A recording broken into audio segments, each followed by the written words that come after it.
The news came on September 18th, 2020, that Ruth Bader Ginsburg had died. I thought about it, and I beg to differ. Yes, it's true she's given up her body, which has been a faithful servant and vehicle for her brilliant mind and spirit for 87 prolific years. But I know she's not done. No, I think she is now with us in an even stronger way. She's holding the flag of freedom high and even higher in the winds of our shared consciousness. We are joined with her in her strength, and when we stop and feel that, we know she's not done. Can't you feel it? How all of us want to just step onto that trail that she blazed, the trail she blazed for equality and freedom. A trail paved with what used to be hardened impossibilities for women that just broke apart under her steady, strong stride forward. It's a trail blazed also by her fiery dissents. I love that word. As I was listening to some of the news interviews that they've played now that we're all thinking about her, she let the interviewer know that saying I dissent, that writing those brilliant dissent opinions, she saw that she was actually paving the steps along the way to the future. She believed that what was a dissenting opinion today could well be the popular opinion of tomorrow. How fitting an expression it is of her communication style. She has her Mercury placed in the sign of Aries and sitting next door to Uranus, the god of lightning, also in Aries. That's what gave her such genius. But it also gave her that fiery blast of the pioneer that is so typical of Aries energy in general, but especially it gives that brains on fire kind of energy when it's expressing itself through Mercury in her chart. I mean, the god of lightning playing in the fires of creation in her mind are really the best use of that kind of Aries energy. And there is a lot told about our life's journey in a body, in time and space. When I look at the planetary alignments at the time of death, at the time of leaving the body. And for Ruth Bader Ginsburg, she left with Mars right now, transiting Mars, in that sign of Aries that I've been talking about for a while now. And it was exactly aligned side by side with that Uranus and Mercury that she has. I think there's no question that that's what sparked her brilliant last wish. I mean, after all the things she could have said in those days when she knew she was dying, she could have looked back and shared some of the wisdoms, the many wisdoms that she has harvested from her life experiences. But that Mars and that Aries got in there, and she left us with the task of not appointing her replacement until there was a new president in office. She's not done yet. And that's what she was saying. Dissent. You know, it might be my new favorite word. Of course, I had to Google it to get some synonyms, but what I found is just perfect. It's an expression of an opinion at variance with those that are previously or commonly held. So it's not really a rebellion, what we would often find from Aries, especially Mars and Aries. But he's retrograde now, also turning inward, where we summon up our dedication, where we summon up our courage to stand for our beliefs. I've given myself permission to do the astrology for her based on, well, she was being interviewed once, and I think she said it maybe more than once, but a wonderful quote that I treasure. She said, "I must have been born under a bright star." And indeed she was. Usually, or what we've now know about something like the bright North Star the wise men followed for the birth of Jesus, was really a cluster of planets, not just one. And that's why it shines so brightly. And Ruth Bader Ginsburg was born under a bright star, a cluster of planets in the sign, the zodiac sign of Pisces. Her bright star was the sign of unconditional love and visionary compassion, because there's no sweeter heart in the zodiac than Venus and Pisces. I know you could feel this about her. And you know that Pisces bright star, it gives us that sort of pixie of a woman, right? So cheerful and such a vivacious spirit, and with some unusual gifts for a bit of magic, huh? Have you looked at some of those pictures of the Supreme Court building steps? It's as if her words are pouring down those steps in those flowers that are just strewn about like so many love letters.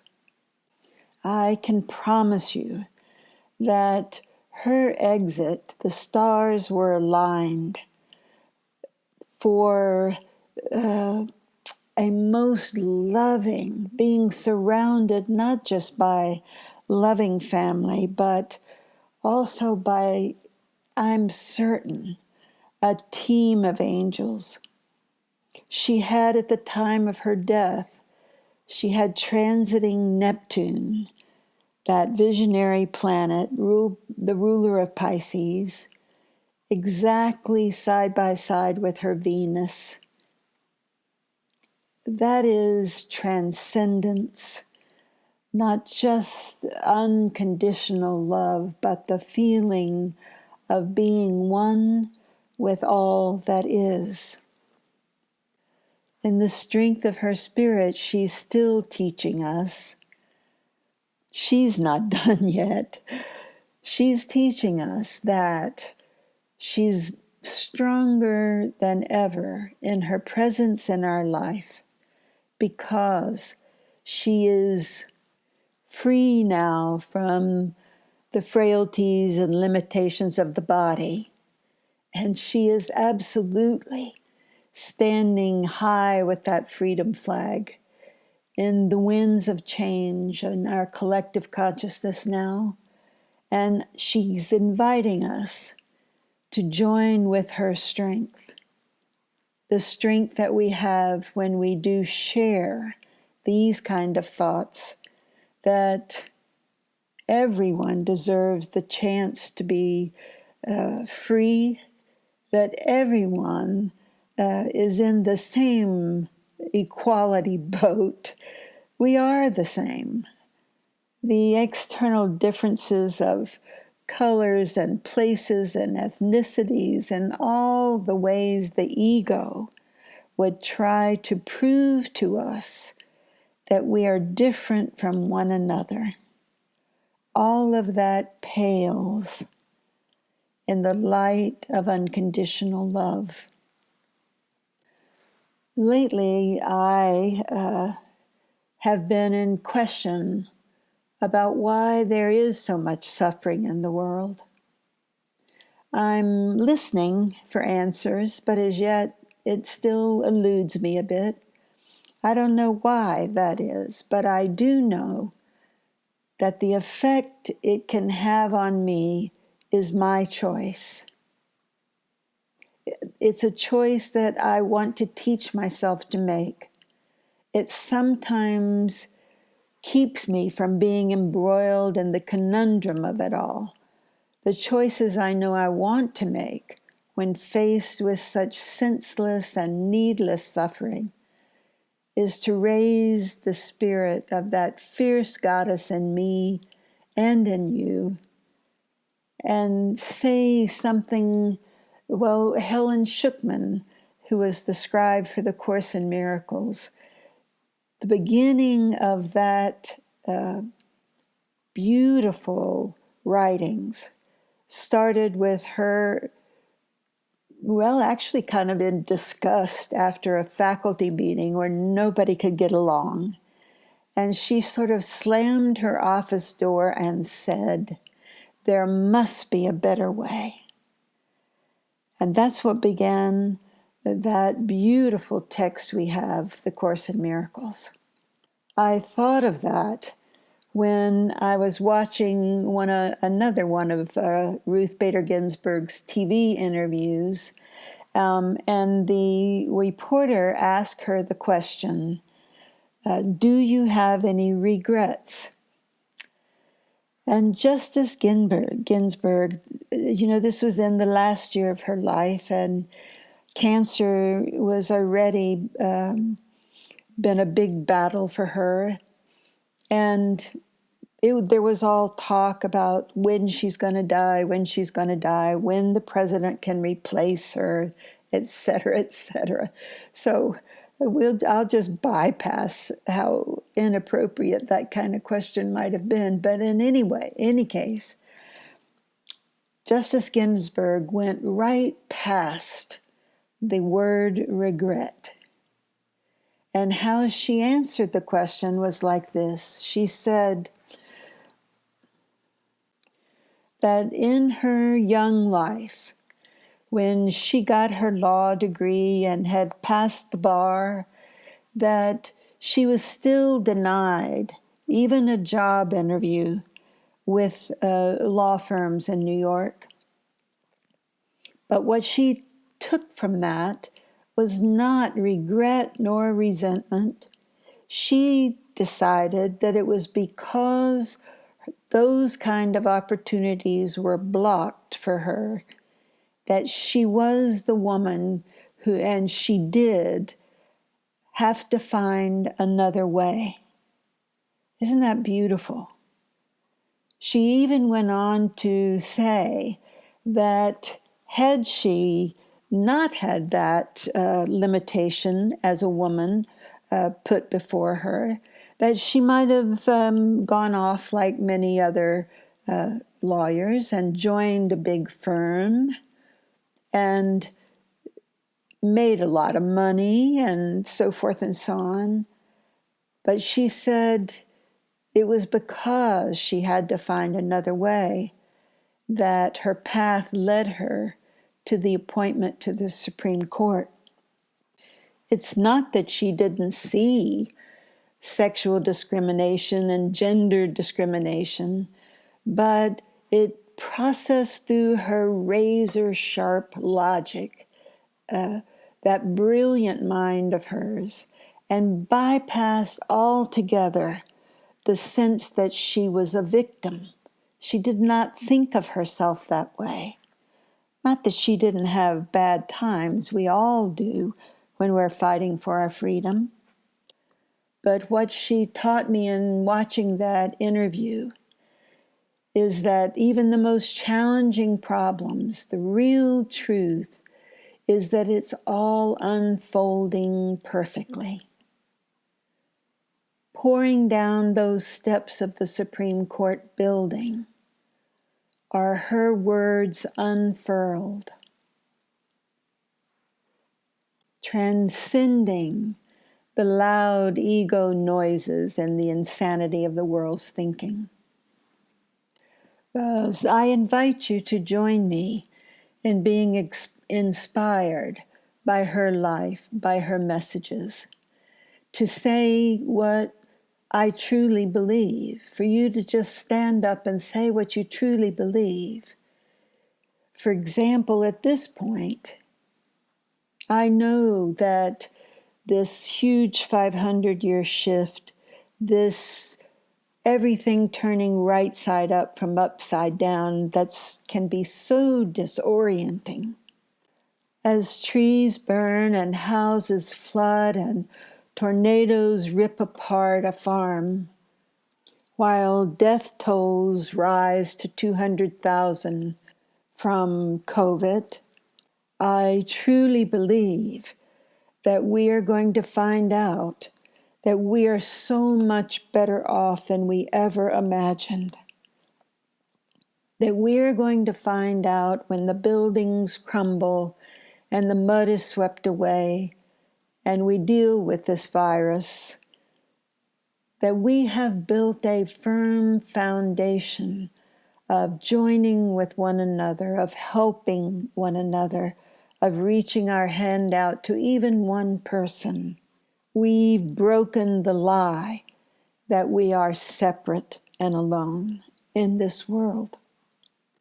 I look back 500 years and 500 years before that, and there is a long, long line of examples of our cruelty to one another, our prejudices, our inequality, our violence, etc. Certainly, law and history itself is loaded with one protest after another, one war after another, one insanity following upon insanity. When I can look at that from the top of that Capricorn mountain, where I can get a little bit of objectivity, where I can tap into the far-seeing 2020 vision, I feel the peace of understanding that there's no point to collecting more evidence of what I did wrong, what you did wrong, what anyone did wrong. That there's really no point in counting up our cruelties, our mistakes. They are cycles in history and cycles in lives, repeating the exact same lessons, perhaps in different times and in different costumes. And now, aren't we hearing everywhere the word enough? It's enough. The fact that you're listening to this astrological forecast means at the very least that you stay curious in your mind. Even if you're here on a lark or out of skepticism or good old curiosity, at least I know you are willing to see the universe differently, and that's really all it takes. Here in 2020, we can all be reborn and renewed under the bright Capricorn star of integrity and fairness, honesty in all that we do. Let's join with Ruth Bader Ginsburg and say, I must have been born under a very bright star.